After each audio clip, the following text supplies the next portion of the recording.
Vizual mənimlə bir yerdə Santorini adasına gedək. Bura gəlmək mənim anamın xəyalı idi. Mən də onun üçün gerçəkləşdirdim. Afinadan təyyarə ilə Santorini adasına 55 dəqiqəyə çatırsınız. Uçuşumuz səhər saatlarındaydı. Bir nəfər üçün gediş-dönüş biletinə 450 manat ödədik.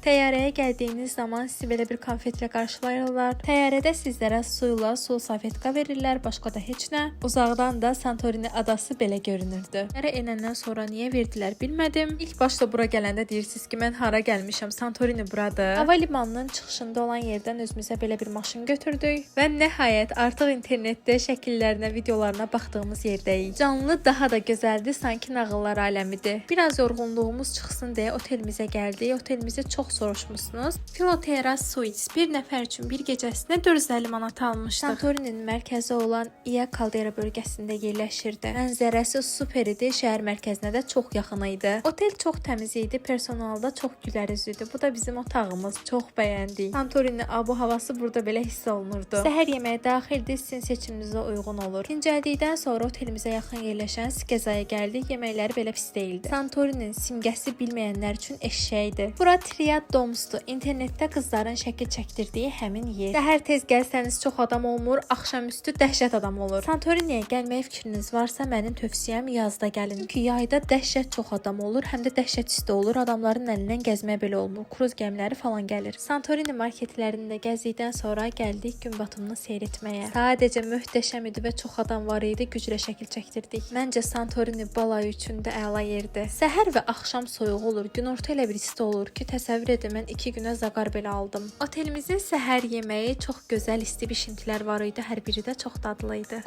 İya, Santorinin bir mərkəzi buradırsa, bir tərəfi də Fira bölgəsidir. Avtobusla Fira bölgəsinə getmək olar, ancaq yola baxmayın. Fira bölgəsində daha çox alış-veriş, restoranlar çoxdur, daha mərkəzdir. Hədiyyə və özümə geyim də aldım. Yenidən gyros yedik, bu dəfə ətli yemədən olmazdı. Yunanistanda demək olar ki, bütün restoranlar daha çox dəniz məhsulları ilə məşhurdur. Chillbox gəlməmişdən öncə buranı çox görmüşdüm, məşhur Yunan yoğurtu. Bizdə olan yoğurtliyə bənzəyir, ancaq buradakı elə bərkidir ki, heç dağılmırdı. Çəylək bal ilə bir yerdə 9 evroydu, ancaq çox dadlı idi. Hablo butikdən düz gəlsəniz, Firanın çox maraqlı yerlərini kəşf edəcəksiniz. Ancaq İya bölgəsinə çatmaz, ora tamamilə başqa aləmdir. Gündüz başqa gözəl olur, axşam işıqlar yanır, onda isə tam başqa gözəl. Adanın aşağısı da qayalıq və dənizdir. Axır ki, ağ evlərdə görə bildiyi videonu bəyənib yazmağı unutmayın.